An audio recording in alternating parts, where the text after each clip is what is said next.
पाकिस्तान के एक छोटे से देहात चक बहादुर की जिंदगी हमेशा की तरह सादा और पुरसुकून थी। लोग खेतों में हल चलाते, नहरों से पानी लेते और अपने मवेशियों के साथ खुश व खुरम रहते। लेकिन इस साल कुछ अलग ही हुआ। इंडिया की तरफ से आने वाले दरिया में अचानक इतना ज़्यादा पानी छोड़ा गया कि पूरे इलाके में कहराम मच गया। दरिया की मौजें पागल हाथों की तरह दौड़ती आईं और अपने रास्ते में आने वाली हर चीज़ को बहा ले गईं। खेत डूब गए, मकान टूट गए और गांव वाले अपनी जान बचाने के लिए बुलंद जगहों पर चढ़ गए। गांव का एक नौजवान बिलाल भी अपने वालिदैन और बहन के साथ भागकर एक ऊंची ढान पर पहुंचा, लेकिन वो बार बार पीछे देखता क्योंकि उसके दिल में अपने घर और खेतों का दुख जल रहा था। 3 दिन तक बारिश और पानी ने जमीन को झील बना दिया।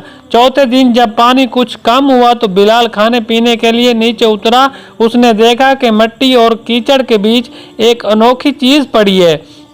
वो चीज़ गोल थी मगर अंडे जैसी, मगर आम अंडा नहीं। ये कम से कम तरबूज जितना बड़ा था। उसकी सतह पर सुनहरी लकीरें थी और हल्की सी नीली रोशनी निकल रही थी। बिलाल ने चौंक कर कहा, या अल्लाह, ये क्या है? कहीं कोई खजाना तो नहीं? उसने अंडे को छुआ तो ये गर्म नहीं बल्कि ठंडा था, जैसे उसके अंदर कोई सांस ले रहा हो। बिलाल उसे अपने कपड़ों में लपेटकर ढान पर ले आया। माँ ने डर से कहा, बेटा ये फेंक दो, ना जाने ये क्या बला है। सैलाब के साथ हर तरह की नहुसत आती है। मगर बिलाल ने जिद की, अम्मा मुझे लगता है इसके अंदर कुछ राज छुपा है। चंद रातें गुजरी। गांव वाले खैमों में जिंदगी गुजार रहे थे। पानी अब भी बह रहा था मगर पहले जैसा खौफनाक नहीं रहा। एक रात बिलाल के खैमे में अचानक अंडा हिलने लगा। पहले हल्की सी जनबश, फिर जोर का धमाका। खोल पर दरार पड़ी और रोशनी फूटने लगी। बिलाल, उसकी बहन और वालिदैन हैरान खड़े देखते रहे। अंडे से एक छोटी सी मखलूक निकली। वो किसी परिंदे और मछली का मिलाप लग रही थी। उसके जिस्म पर सुनहरी छिलके थे, दम मछली जैसी, और आंखें हीरे की तरह चमकती थी। उसने बाहर निकलते ही नरम सी आवाज निकाली, बिलाल की बहन चीखी, ये तो जिन है। लेकिन मखलूक ने किसी को नुकसान नहीं पहुंचाया बल्कि बिलाल के पास आकर उसके हाथ को जबान से छुआ। बिलाल को एक अजीब सी सुकून बख्श लहर महसूस हुई, जैसे किसी ने उसके दिल से खौफ निकाल दिया हो। अगली सुबह बिलाल ने देखा कि मखलूक तेजी से बड़ी हो रही है। एक ही रात में वो बिल्ली के बच्चे जितनी हो गई थी। उसकी जिल्द पर रोशनी की झलकें थी।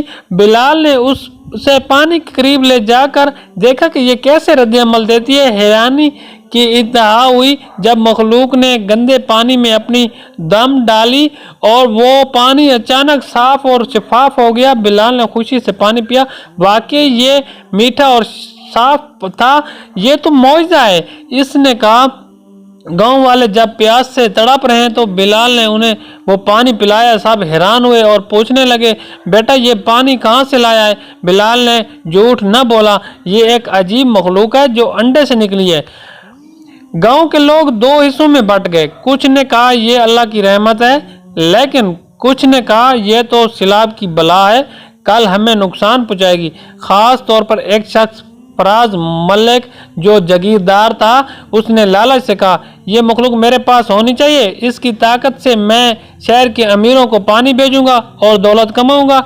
रात को उसने अपने आदमियों के साथ बिलाल के खैमे पर हमला किया। मखलूक को पकड़ने की कोशिश की, लेकिन जैसे ही उसने हाथ बढ़ाया, मखलूक की आंखों से नीली रोशनी निकली और हमलावर आंधा सा हो गया। वो सब भाग खड़े हुए। सैलाब अब भी खत्म नहीं हुआ था। पानी मजीद आगे बढ़ रहा था और करीबी कस्बे को भी लपेट में ले रहा था। बिलाल ने महसूस किया कि यह मखलूक सिर्फ पानी साफ करने की ताकत नहीं रखती बल्कि शायद पानी को रोक भी सकती है।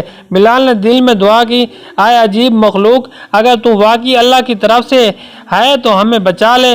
मखलूक ने एक लंबी चीख मारी। उसके जिस्म से रोशनी का तूफान निकला। दरिया की मौजें जैसे अचानक रुक गई। पानी पीछे हटने लगा। गांव वाले हैरान हो गए कि ये क्या हो रहा है। कुछ लम्हों में जमीन ज़हर होने लगी। सैलाब का बहाव बदल गया। 7वां हिस्सा राज खुल गया। बाबा नूर मोहम्मद जो गांव के सबसे बूढ़े आदमी थे आगे बढ़े और बोले, मैंने ये पुरानी किताबों में पढ़ा था कि जब इंडिया की तरफ से पानी का कहर आता है तो दरिया अपनी तय से ऐसी मखलूक बाहर भेजता है जो इंसाफ कायम करती है। ये वही निशान है। लोग सुनकर कांप गए, कुछ सजदे में गिर गए, कुछ रोने लगे। कुछ दिन बाद पानी बिल्कुल कम हो गया, जमीन खुश्क होने लगी, गांव वाले नई जिंदगी शुरू करने लगे। लेकिन मखलूक अब और बड़ी हो गई थी, उसके पर निकल आए थे और वो आसमान की तरफ देखने लगी थी। एक दिन सुबह के वक्त बिलाल के पास आई, उसकी आंखों में रोशनी थी जैसे वो शुक्रिया अदा कर रही हो। उसने बिलाल के कंधे को छुआ और फिर आसमान की तरफ उड़ गई। गांव वाले हैरत से देखते रह गए। रोशनी में लिपटी वो बादलों में गुम हो गई।